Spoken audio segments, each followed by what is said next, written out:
Welcome back, my fellow RUROUNI KENSHIN fans, to another review of the 2023 series. This is episode 15, introducing RAIJUTA. Calling RAIJUTA a villain of the series might be giving him too much credit, but he's definitely an antagonist. And the really interesting thing here with the new anime series really following along with the manga and doing an amazing, just like absolutely fantastic job of adapting the manga as purely and authentically as possible, which I cannot appreciate enough. One of the things that really stood out to me, I remember when I was younger and I was reading the manga for the very first time, is because of how attached I was to the 90s anime series, and how the 90s series does the RAIJUTA segment is very, very different than how it's done in the manga. Now, it keeps the core essential themes of the RAIJUTA arc as well as his character. That's all the same, but the storyline and setup is completely different. I remember in the 90s, it's been a few years since I've watched it, but Megumi takes them to visit somebody, and it's this kind of rich establishment, and that's where you meet Yutaro, and that's where you meet RAIJUTA and stuff like that. And it's like this whole thing where like Kenshin's group is going out of town, like they're going out on an experience, and they kind of fall into it, whereas RAIJUTA in the manga and in the new anime is kind of going around periodically to different swordsmanship schools to kind of basically display his skills and get rid of the kind of swordsmanship that he believes is weak, which is still a theme. It's still an element of the 90s version, but I was always very confused about why they changed it so much, because there's not really anything about censorship that would cause the change. And since they do keep the core elements of the characters and the idea behind it, I don't know, it was just a very odd thing to me about why the 90s series changed it so much. But if you're asking me which version I prefer, I actually do like the manga version a little bit better. And I'll definitely be honest about things that I like in the previous anime better. Like, I like how Kaoru went with them to the Oniwaban group confrontation. You know, I prefer that the manga doesn't do. It's something I like in the 90s version. But in this case, I do think the manga version is the superior version of the RAIJUTA segment, which is not going to be very long. Now, I don't want to give too many spoilers for any anime-onlys or people experiencing Kenshin for the first time, but I will say, kind of calculating it in my head, I think this RAIJUTA segment will last about 3 episodes, especially considering the fact that they adapted 4 chapters in this one singular episode. It goes from chapter 34 to 37 just in this one episode. And some of that is because there is action elements, and in manga chapters, you know, that tends to go a little bit faster, but also where they ended it is a pretty good moment for a cliffhanger, and it's where I probably would have ended an episode if somebody put me in charge of making Kenshin episodes. I don't know, they probably should actually, right? No. Yeah, it makes sense for the cliffhanger to be right here. Now, RAIJUTA as a character, I don't know how people are going to feel about him right off the bat, because it's one of those interesting things where I kind of like, I never forget about RAIJUTA, but it's just in the pantheon of RUROUNI KENSHIN antagonists and villains, like, he is low tier, you know, he is kind of like D tier as far as like his character, you know, arc and development and introduction and everything. Like, he's just kind of like there. And I even had some people say that they thought the RAIJUTA arc, you know, and calling it an arc is a little bit too much too, but the RAIJUTA segment in the 90s, they were like, that wasn't filler, that was in the manga. Well, it is kind of, it's different in the manga, but yeah, RAIJUTA is an actual manga character. But I like the idea behind the introduction of RAIJUTA and what is going on with his kind of philosophy, because it really delves into this big transitional period that the RUROUNI KENSHIN series takes place during. You know, we're 10 years after the war, we're 10 years into the Meiji era, we're in kind of like the closest place of peace that we've ever been before. And with that, there's a lot of swordsmanship schools that are, you know, teaching swordsmanship as a method of self-defense, as a method of protection, as a method of keeping the peace. Whereas Kenshin, who has gone through the war and knows that swordsmanship largely is about killing people. It's like swords are created as a tool for murder, or to you know, assassinate, or to, you know, fight in wars. He knows the horrors of it, right? He's still trying to use swordsmanship the best that he can to protect the people that he's around, but he has vowed to not kill again. He's taken up a reverse-bladed sword, but he's not ignorant of the truth. He's not trying to parade swordsmanship as something that is not deadly. Like, he understands it, and he explains this in the very first episode.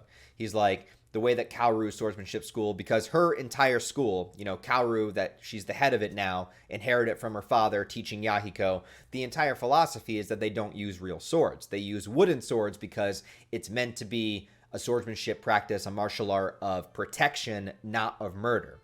And Kenshin is like, that philosophy sounds great. It sounds amazing. It's something that I want to believe in, but I know the truth. And that's not the truth of what swordsmanship really is, or was really, you know, founded on. So I like that Kenshin, because he's this experienced warrior, because he's been through the shit, because, well, if you're anime only, you don't know yet, but we will see his backstory eventually.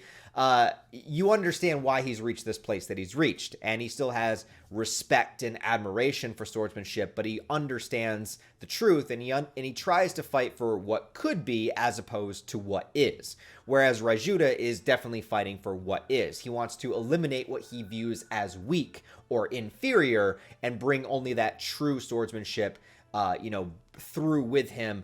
And that, of course, includes there is a winner and a loser, and the loser is supposed to be dead. You know, he scoffs at the idea of challenging using wooden swords, but he eventually does it and then beats the crap out of the swordsmanship school owner anyways. I like that Kaoru steps up to fight him. I thought that was really cool. I can't remember. Actually, I got to double check in the manga. I have the manga right next to me if she does actually step up to challenge him. Yeah, but then Kenshin ultimately does, but it definitely means that Kaoru, you know, is like not afraid of him, which I really like. Kenshin steps up. Obviously, he doesn't land a hit on Kenshin, but he invokes kind of like an ancient swordsman, you know, technique, kind of this like breaking through like this barrier of wind and sound and creating this like almost like he was using a real sword on the ground. So I really like that. Kenshin's just like, okay, this is interesting. You know, not afraid, but he's just kind of like, all right, you know, there's something going on here. So I like that.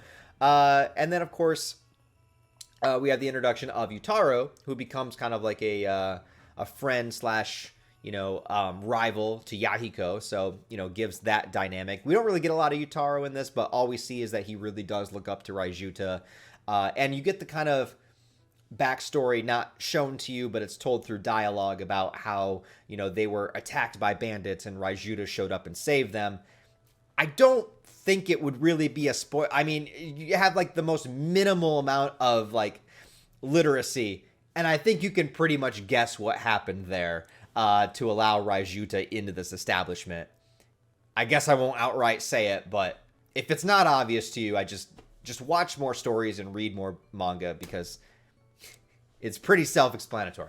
Anyways, he offers Kenshin basically his philosophy of getting rid of this weakness and kind of bringing back his style of swordsmanship, in which Kenshin is like, yeah, you and I are not going to be friends. Kenshin is hoping for a better future. He wants things to be better than it was than during the war times that he experienced and what he knows a lot of swordsmanship to be. Kenshin is, he's a very conflicted character, because he, in many ways, brought upon the new era. The new era has tons of corruption within it, but there is something that he sees for the future, and that something is hope. And that hope comes with people wanting to protect one another. That hope comes with, these swordsmanship schools that are built upon protection and not killing. It's like, that might not be the reality right now, but it could be the reality in the future if we don't have people like Raijuta that are constantly trying to reinvoke this dangerous past that Kenshin is trying to move past. So they definitely come into conflict here. Cliffhanger ends with Raijuta drawing his sword to Kenshin,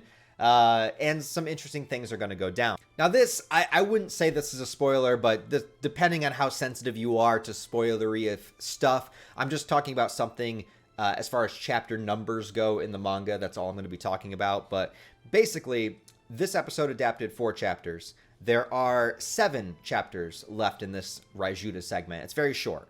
So if the pace keeps up, that's another 4 chapters, and then maybe they could do another 3. And so that would wrap that up by episode 17. After that, there's a little segment that I think will be 2 episodes. So that would be 18, 19, which would leave 20, 1, 2, 3, 4. That would leave 5 episodes at the end of the season to begin the Kyoto arc, which actually would give us quite a good chunk of material, and a lot more Saito than I was expecting for the series. So I'm pretty pumped for that. Anyways, guys, if you have seen episode 15 of Rurouni Kenshin, the introduction of RAIJUTA in the new reboot series, let me know what you think about it down below. Leave all your thoughts, comments, theories, opinions. Let me know if you're anime only, first-time Kenshin watcher, long-time Kenshin watcher. Let me know what you guys think down below. Also, guys, if you like this video, please give it a thumbs up and a comment to help it out in the algorithm. I would really appreciate it if you did so. Share it with other Kenshin fans. Subscribe to the channel. I review manga, anime, movies. I'm doing an entire month of horror. I don't know if you guys are into horror movies, but I've been dropping a new video every single Friday, new horror movie review. So go ahead and check that out if you want to get into the spooky season. I really appreciate the help. As well, if you want to support the channel on a deeper level, I do have Patreon, merch store, all that stuff linked down below in the description. So other than that, have a wonderful day, guys. I'll talk to you next time.